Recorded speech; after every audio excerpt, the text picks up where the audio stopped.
tidak pernah menutup pintu ampunannya yang luas. Allahu Akbar, Allahu Akbar, Allahu Akbar, walillahil hamd. Kaum muslimin yang berbahagia, Hari Raya Idul Adha adalah kisah tentang sebuah keluarga mulia yang diabadikan oleh Allah Azza wa Jalla untuk peradaban manusia. Itulah kisah keluarga Nabi Ibrahim alaihissalam. Melalui kisah keluarga Nabi Ibrahim alaihissalam itu, Allah Ta'ala ingin menunjukkan kepada kita betapa pentingnya posisi keluarga dalam membangun sebuah peradaban yang besar, sebuah masyarakat yang bahagia dan sejahtera, tidak hanya di dunia namun juga di akhirat. Sebuah masyarakat tidak akan bisa menjadi bahagia dan sejahtera jika masyarakat itu gagal dalam membangun keluarga-keluarga kecil yang ada di dalamnya. Dan jika kita berbicara tentang keluarga, maka itu artinya kita juga akan berbicara tentang salah satu unsur terpenting keluarga yang bernama anak. Dalam kisah keluarga Ibrahim alaihissalam, sang anak itu diperankan oleh sosok Ismail alaihissalam. Inilah sosok anak teladan sepanjang zaman yang kemudian diangkat menjadi seorang nabi oleh Allah Azza wa Jalla. Bahkan yang luar biasanya adalah melalui keturunan Ismail alaihissalam inilah kemudian lahir sosok nabi dan rasul paling mulia sepanjang sejarah manusia, bahkan alam semesta, yakni Rasulullah sallallahu alaihi wasallam. Allahu Akbar, Allahu Akbar, Allahu Akbar, walillahil hamd. Hadirin sidang jamaah Idul Adha yang dimuliakan oleh Allah Subhanahu wa taala. Saya kira hampir semua dari kita mengikuti bagaimana anak-anak remaja kita yang bergabung dalam geng-geng motor mulai berani melakukan tindakan-tindakan anarkis yang tidak pernah diduga sebelumnya. Kita semua juga nyaris menyaksikan setiap hari di sudut-sudut jalan raya bagaimana anak-anak kita dan diperancang menjadi alat-alat jalanan, mengemis dan meminta sambil mengisap lem dari balik bajunya yang lusuh dan kotor. Saya kira juga tahu hasil survei terakhir menunjukkan bagaimana jumlah abg yang hamil di luar nikah terus meningkat dalam jumlah yang sangat memprihatinkan, dan itu semua berulah segelintir masalah dan problem anak-anak kita di masa ini. Allahu Akbar, Allahu Akbar, Allahu Akbar, walillahil hamd. Kaum muslimin yang dimuliakan Allah, harus kita akui dengan jujur bahwa salah satu penyebab utama terjadinya ini semua adalah orang tua itu sendiri. Tidak sedikit orang tua yang terjebak dalam dua sikap ekstremen yang saling bertolak belakang. Sikap yang jumlah abg yang hamil di luar nikah terus meningkat dalam jumlah yang sangat memprihatinkan, dan itu semua berulah segelintir masalah dan problem anak-anak kita di masa ini. Allahu Akbar, Allahu Akbar, Allahu Akbar, walillahil hamd. Kaum muslimin yang dimuliakan Allah, harus kita akui dengan jujur bahwa salah satu penyebab utama terjadinya ini semua adalah orang tua itu sendiri. Tidak sedikit orang tua yang terjebak dalam dua sikap ekstremen yang saling bertolak belakang. Sikap yang memanjakan terlalu berlebihan dan sikap pengabaian yang menelantarkan. Ada orang tua yang menganggap bahwa kasih sayang kepada anak harus ditunjukkan dengan pemberian dan penemuan segala keinginannya. Bahkan ada juga orang tua yang memanjakan anak dengan segala fasilitas untuk mengangkat gengsinya sendiri sebagai orang tua. Pada posisi yang lain, tidak sedikit orang tua yang tidak peduli dengan anak-anaknya atau menunjukkan kepedulian dengan melakukan kekerasan demi kekerasan kepada anak. Karena itu, di hari yang penuh berkah ini, mari kita berhenti sejenak, membuka hati untuk sejenak belajar dari ayah anda para nabi dan rasul, Nabi Allah Ibrahim alaihissalam. Belajar tentang betapa pentingnya nilai keluarga kita, tentang pentingnya nilai seorang anak bagi orang tuanya di dunia dan di akhirat. Allahu Akbar, Allahu Akbar, walillahil hamd. Pelajaran pertama dari kisah Ibrahim alaihissalam bahwa untuk mendapatkan anak yang soleh, maka orang tua terlebih dahulu berusaha menjadi orang tua yang soleh. Karena siap menjadi orang tua artinya siap menjadi teladan untuk keluarga, bukan sekedar memberi makan dan mencukupi kebutuhan anak. Keberhasilan Ibrahim alaihissalam mendapatkan karunia anak soleh seperti Ismail alaihissalam adalah karena beliau sendiri berhasil mendidik dan membentuk dirinya menjadi seorang hamba yang soleh. Allah Azza wa Jalla menjelaskan, qad kanat lakum uswatun hasanatun fi Ibrahim walladzina ma'ah. Sungguh telah ada untuk kalian teladan yang baik dalam diri Ibrahim dan orang-orang bersamanya. Al-Quran surat Al-Mumtahanah ayat 4. Hadirin sidang jemaah Idul Adha yang dimuliakan oleh Allah Subhanahu wa taala. Pelajaran kedua dari Nabi Ibrahim alaihissalam adalah jika ingin memiliki anak yang soleh, maka bersungguh-sungguh meminta dan mencita-citakan dari Allah Azza wa Jalla. Allah Azza wa Jalla mengabadikan doa Nabi Ibrahim alaihissalam tentang itu di dalam Al-Quran. Rabbi habli minas solihin. Tuhanku, karuniakanlah untukku seorang anak yang termasuk orang-orang yang soleh. Al-Quran surat As-Saffat ayat 100. Rabbi ja'alni muqimas, mendidik dan membentuk dirinya menjadi seorang hamba yang soleh. Allah Azza wa Jalla menjelaskan, qad kanat lakum uswatun hasanatun fi Ibrahim wal ladzina ma'ah. Sungguh telah ada untuk kalian teladan yang baik dalam diri Ibrahim dan orang-orang bersamanya. Al-Quran surat Al-Mumtahanah ayat 4. Hadirin sidang jemaah Idul Adha yang dimuliakan oleh Allah Subhanahu wa taala. Pelajaran kedua dari Nabi Ibrahim alaihissalam adalah jika ingin memiliki anak yang soleh, maka bersungguh-sungguh meminta dan mencita-citakan dari Allah Azza wa Jalla.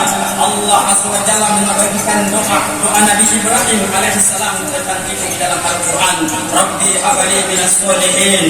Tuhanku, karuniakanlah untukku seorang anak yang termasuk orang-orang yang soleh. Al-Quran surat As-Saffat ayat 100. Rabbi ja'alni muqimas salati wa min dzurriyyati rabbana wa taqabbal du'a. Ya Tuhanku, jadikanlah aku orang-orang yang menegakkan salat juga dari keturunanku. Ya Tuhan kami, kabulkanlah doaku. Al-Quran surat Ibrahim ayat 40. Kaum muslimin yang berbahagia, mungkin banyak di antara kita yang sekedar mau memiliki anak yang soleh. Tapi siapa di antara kita yang sungguh-sungguh berdoa meminta dengan kelopak tangannya, dengan matanya yang betul-betul untuk mendapatkan anak yang soleh? Inilah sosok Ismail alaihissalam. Bagaimana sosok Ismail alaihissalam menjadi anak yang soleh itu?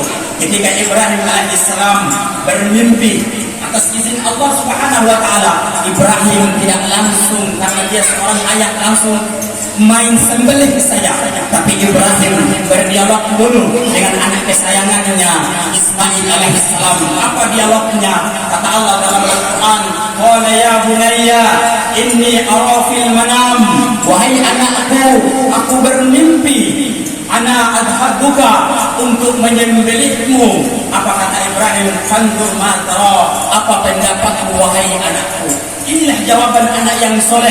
Apa jawaban anak yang soleh itu? Qala ya abati, wahai bapakku, af'al ma tu'mar, lakukanlah apa yang Allah perintahkan kepadamu. Satajiduni insyaallah minas solihin. Insyaallah aku mendapatkan termasuk orang-orang yang sabar.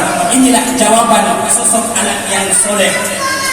Hadirin yang dimuliakan oleh Allah Subhanahu wa taala, kita lihat dalam kisah sosok seorang Siti Hajar yang begitu yakin kepada Allah Subhanahu wa taala agar Allah berikan keberkahan kepada mereka. Kita lihat dalam peristiwa Sa'i, Siti Hajar melihat di Safah ada air di Safah karena Ismail kehausan dengan anak kesayangannya Ismail alaihissalam. Apa dialognya? Kata Allah dalam Al-Quran, qala ya bunayya inni ara fil manam. Wahai anakku, aku bermimpi ana adhabuka, untuk menyembelihmu. Apa kata Ibrahim? Fanzur ma tara, apa pendapatmu wahai anakku? Inilah jawaban anak yang soleh. Apa jawaban anak yang soleh itu? Qala ya abati, wahai bapakku, af'al ma tu'mar, lakukanlah apa yang Allah perintahkan kepadamu. Satajiduni insyaallah minas solihin. Insyaallah aku mendapatkan termasuk orang-orang yang sabar. Inilah jawaban sosok anak yang soleh. Hadirin yang dimuliakan oleh Allah Subhanahu wa taala, kita lihat dalam kisah sosok seorang Siti Hajar yang begitu yakin kepada Allah Subhanahu wa taala agar Allah berikan keberkahan kepada mereka. Kita lihat dalam peristiwa Sa'i, Siti Hajar melihat di Safah ada air di Safah karena Ismail kehausan saat itu. Ternyata sampai di Safah nggak ada air di Safah. Beliau kembali lagi ke Marwah, seakan-akan ada air di Marwah. Begitu sampai ke Marwah, tidak ada juga air di Marwah. Kembali lagi ke Safah, tidak ada juga air di Safah. 7 kali beliau keliling untuk mendapatkan air. Ternyata apa yang terjadi hadirin, air muncul dekat Masjidil Haram di pinggir Ka'bah yang keluar dari kakinya Ismail alaihissalam. Ini kisah mengatakan kepada kita, menggambarkan kepada kita bahwa wahai kaum muslimin, jangan rumah ke pasar, jangan dari rumah ke kantor, jangan dari rumah ke ruko-ruko, jangan dari rumah ke pasar, tapi air dari rumah ke masjid, karena ke masjid ada keberkahan di sana. Sebagaimana Siti Hajar lari ke Safa dan Marwah, ternyata air tidak ada di sana, tapi air ada di berkah masjidnya, Masjidil Haram. Air muncul di situ, maka keberkahan ada di masjid. Maka jangan kosongkan masjid. Banyak sekarang di antara kita sibuk dengan kehidupan dunia, sehingga masjid lewat begitu saja, azan dikumandangkan lewat begitu saja. Dia lebih sibuk dengan kehidupan dunia, sementara dia butuh keberkahan dari Allah. Tapi keberkahan Allah turun di masjid Allah Subhanahu wa taala yang ada di atas permukaan muka bumi ini.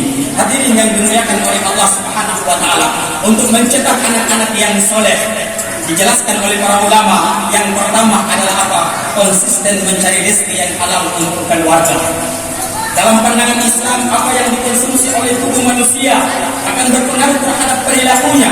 Karena itu, Islam mewajibkan kepada setiap orang tua untuk memberikan hanya makanan halal yang diperoleh melalui harta yang halal kepada anak-anak mereka, termasuk orang-orang yang soleh. Al-Quran surat As-Sufat ayat 100. Rabbi ja'alni muqimas sholati wa min dzurriyyati rabbana wa taqabbal du'a.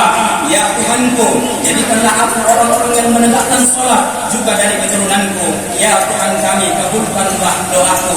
Al-Quran surat Ibrahim ayat 40. Kaum muslimin yang berbahagia, mungkin banyak di antara kita yang sekedar mau memiliki anak yang soleh, tapi siapa di antara kita yang sungguh-sungguh berdoa meminta dengan kelopak tangannya, dengan matanya yang betul-betul untuk mendapatkan anak yang soleh? Inilah sosok Ismail alaihissalam. Bagaimana sosok Ismail alaihissalam menjadi anak yang soleh itu? Ketika Ibrahim alaihissalam bermimpi atas izin Allah Subhanahu wa taala, Ibrahim tidak langsung, karena dia seorang ayah, langsung main sembelih saja, tapi Ibrahim berdialog dulu dengan anak kesayangannya Ismail alaihissalam. Apa dialognya? Kata Allah dalam Al-Quran, qala ya bunayya inni ara fil manam, wahai anakku, aku bermimpi ana adhabuka, untuk menyembelihmu. Apa kata Ibrahim? Fanzur ma tara, apa pendapatmu wahai anakku? Inilah jawaban anak yang soleh. Apa jawaban anak yang soleh itu? Qala ya abati, wahai bapakku, af'al ma tu'mar, lakukanlah apa yang Allah perintahkan kepadamu. Satajiduni insyaallah minas sholihin, insyaallah aku mendapatkan termasuk orang-orang yang sabar. Inilah jawaban sosok anak yang soleh.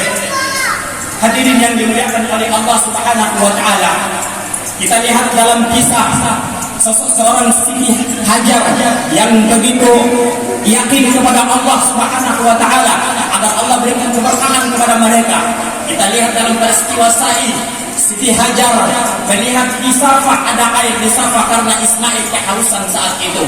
Ternyata sampai di Safa nggak ada air di Safa. Beliau kembali lagi ke Marwah, seakan-akan ada air di Marwah. Begitu sampai ke Marwah, tidak ada juga air di Marwah. Kembali lagi ke Safa, tidak ada juga air di Safa.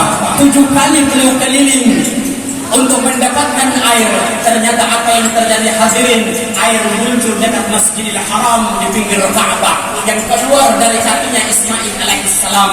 Ini kisah mengatakan kepada kita, menggambarkan kepada kita bahwa wahai kaum muslimin, jangan rumah ke pasar, jangan dari rumah ke kantor, jangan dari rumah ke ruko-ruko, jangan dari rumah ke pasar, tapi air dari rumah ke masjid, karena ke masjid ada keberkahan di sana. Sebagaimana Siti Hajar lari ke Safa, sementara dia butuh keberkahan dari Allah, tapi keberkahan Allah turun di masjid Allah Subhanahu wa taala yang ada di atas permukaan muka bumi ini. Hadirin yang dimuliakan oleh Allah Subhanahu wa taala, untuk mencetak anak-anak yang soleh, dijelaskan oleh para ulama, yang pertama adalah apa? Konsisten mencari rezeki yang halal untuk keluarga. Dalam pandangan Islam, apa yang dikonsumsi oleh tubuh manusia akan berpengaruh terhadap perilakunya. Karena itu, Islam mewajibkan kepada setiap orang tua untuk memberikan hanya makanan halal yang diperoleh melalui harta yang halal kepada anak-anak mereka. Bahkan nafkah yang halal untuk keluarga akan dinilai sebagai sedekah, sebagaimana Rasulullah sallallahu alaihi wasallam bersabda, "Innal muslima idza anfaqa ala ahlihi kanat lahu sedekah." Sesungguhnya seorang muslim itu jika ia memberi nafkah kepada keluarganya, maka itu akan menjadi sedekah untuknya. Hadirin yang dimuliakan oleh Allah Subhanahu wa taala, jauh-jauh sebelumnya Rasul sudah berpesan kepada kita, ya'ti 'alan nasi zamanan, akan datang kepada manusia suatu zaman, la yubali mar'u ma ahada minhu, tidak peduli lagi apa yang ia cari, tidak peduli nafkah yang ia dapatkan, aminal halal, apakah itu dari sesuatu yang halal, aminal haram, atau dari sesuatu yang haram. Ini yang akan kalau kita masukkan ke dalam tubuh keluarga kita, anak-anak kita, bagaimana mungkin mereka menjadi anak-anak yang soleh?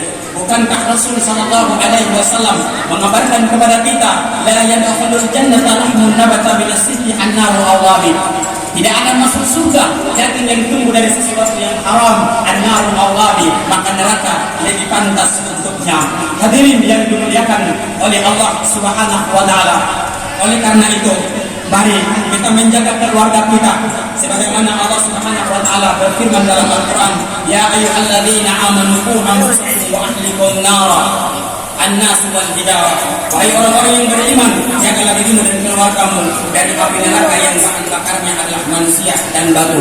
Hadirin yang dimuliakan oleh Allah Subhanahu wa taala, selanjutnya untuk menjadikan anak-anak yang soleh adalah apa?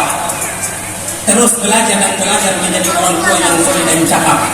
Artinya orang tua harus mengetahui ilmu tentang bagaimana mendidik keluarga agar supaya anak-anak yang tumbuh menjadi anak yang soleh. Terakhir, Ali berpesan kepada kita, inilah rumus kepada orang tua terhadap anaknya. Ada rumus, yakni 3 kali 7. Apa artinya 3 kali 7 itu?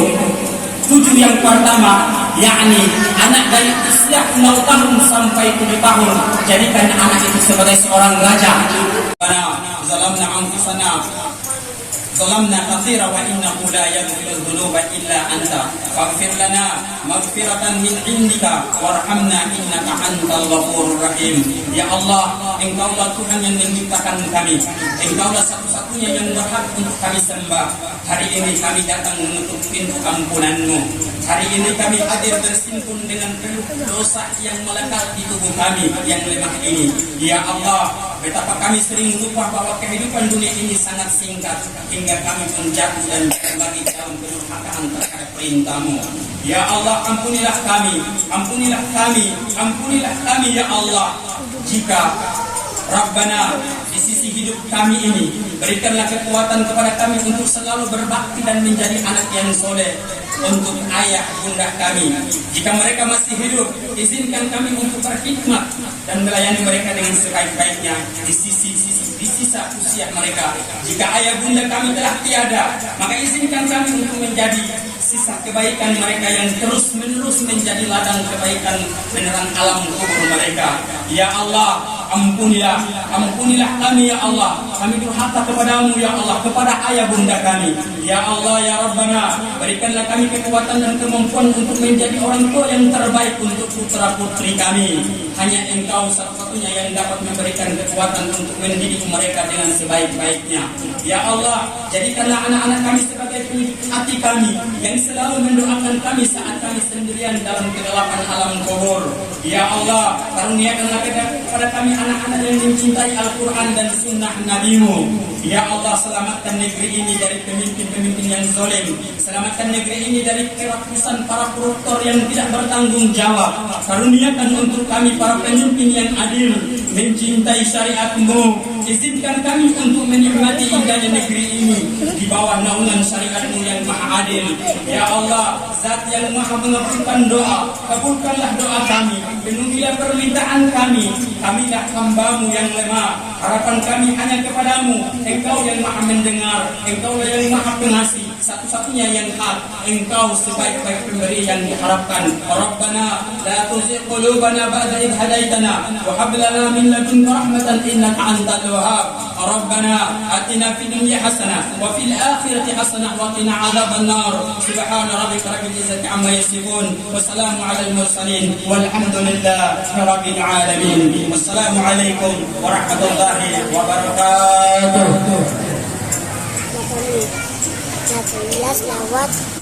Satu tahun anak itu kita jadikan sebagai kawan, anak itu kita jadikan sebagai teman sahabat kita, teman ngobrol kita. Jangan sampai mereka curhat di teman-teman mereka sementara mereka tidak curhat kepada kedua orang tua, padahal kedua orang tua tempat curhat mereka. Banyak di antara kita hadirin, apalagi perempuan, sangat jauh dari orang tua, sehingga sangat jauh dari orang tua. Banyak sekali anak-anak gadis kita suka pacaran. Kenapa mereka lebih suka pacaran? Karena mereka ingin sosok seorang laki-laki yang harus mendengar curhatan mereka. Siapa selayaknya? Harus orang tua, harus bapak. Maka bapak harus dekat dengan anak, apalagi anak perempuan, sehingga apa? Dia harus lebih curhat kepada bapaknya daripada dia curhat kepada santingannya, daripada dia curhat kepada kawan-kawan laki-lakinya.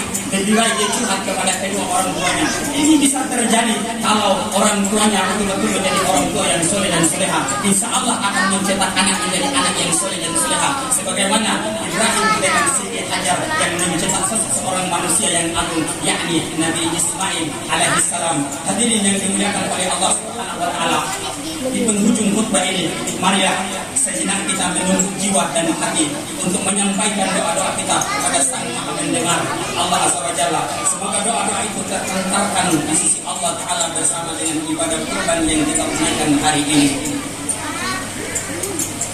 Bismillahirrahmanirrahim. Alhamdulillahirabbil alamin arrahmanir rahim maliki yaumiddin. Iyyaka na'budu wa iyyaka nasta'in ihdinas siratal mustaqim siratal ladzina an'amta 'alaihim ghairil maghdubi 'alaihim waladdallin. Amin. Bismillahirrahmanirrahim. Allahumma shalli wa sallim ala sayyidina Muhammad wa ala ali sayyidina Muhammad. Rabbana zalamna anfusana ظلمنا كثيرا وإنه لا يغفر الذنوب إلا أنت فاغفر لنا مغفرة من عندك وارحمنا إنك أنت الغفور الرحيم. Ya Allah, Engkaulah Tuhan yang menciptakan kami, Engkaulah satu-satunya yang berhak untuk kami sembah. Hari ini kami datang menuntut pintu ampunan-Mu. Hari ini kami hadir bersimpun dengan penuh dosa yang melekat di tubuh kami yang lemah ini. Ya Allah, betapa kami sering lupa bahwa kehidupan dunia ini sangat singkat, hingga kami pun jatuh dan berbagi dalam kedurhakaan terhadap perintah-Mu. Ya Allah, ampunilah kami, ampunilah kami, ampunilah kami ya Allah. Jika Rabbana di sisi hidup kami ini, berikanlah kekuatan kepada kami untuk selalu berbakti dan menjadi anak yang soleh untuk ayah bunda kami. Jika mereka masih hidup, izinkan kami untuk berkhidmat dan melayani mereka dengan sebaik-baiknya di sisa usia mereka. Jika ayah bunda kami telah